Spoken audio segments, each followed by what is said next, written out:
Channel को subscribe करना ना भूलें और हमारे ताज़ा वीडियो सबसे पहले देखने के लिए बेल आइकन को दबाएं। Presented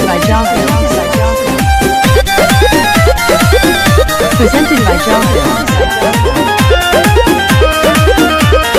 मन पे काहे न कंट्रोल कइला कांड हमरा संगे अनमोल कइला केकरा संगे करी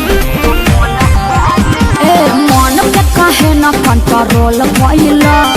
कांड हमरा संगे अनमोल कइला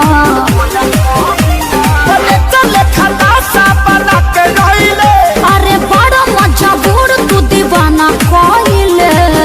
गौरा कहीं का हमारे कराना में ते पगली लिखाइले हमरा से सुंदर थोड़ी मिली टूटल चपला पेन्ही मिले चली आइले तोहरे नु कीड़ा काटत रहे तारा ना काटेला हमारे करम में तू बोका वाली खाया है आधी रात बोल काहे मिले को बुलाया है हाई हिल के सैंडल तोर का भइल रे आ धइले नु बा कि फेका गइल रे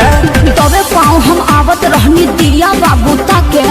जान जाइत मम्मी हमके मारी दिल लोटा के हरी माई के प्रणाम करेंगे तब ठीक बा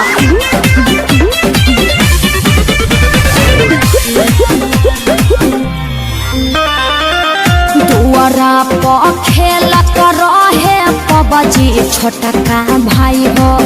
आइल बानी मिले हम लुकाई हो भाइयों कम नहीं खे तूर देलु दिलवा के मोरा पाची तोहरा ला फूल लेके आईनी भर खाची अरे फूल सुंघला से काम चली सोरनी के सब हाथ पार कइले कैसे कैसे ओइनी बाबा खार धइले परोसन खा आ हमारे करामा में ते बनरी लिखाइले चुप रह ऐसा मत बोलो आ टूटा ही चपला पेन्ही मिले चली आइले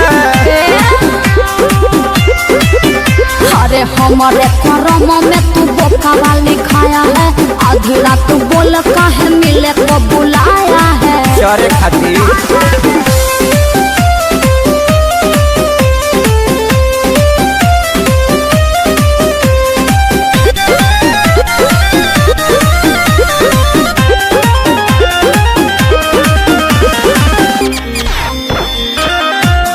बानी नीमन तहरा दिल में बानी छपल चेहरा छोड़ी निहारे लचपल परी जैसा रूप तोहर लागत रहे हर दम भइलु छुर छुरी बोल काहे हमारा एकदम देखिए पक्का पड़ा तोर बाटे माइले अखिलेश के सारी तुला गल खाइले हमारे करामा में छुछु नारी लिखाइले चुप रहा अपने बड़ा छुछुला आ टूटा ही चपला पेन्ही मिले चली आइले का करते बोला ना अरे हमारे करम में तू पारा वाली खाया है आधी रात बोल काहे मिले को बुलाया है जवानिया बच्चों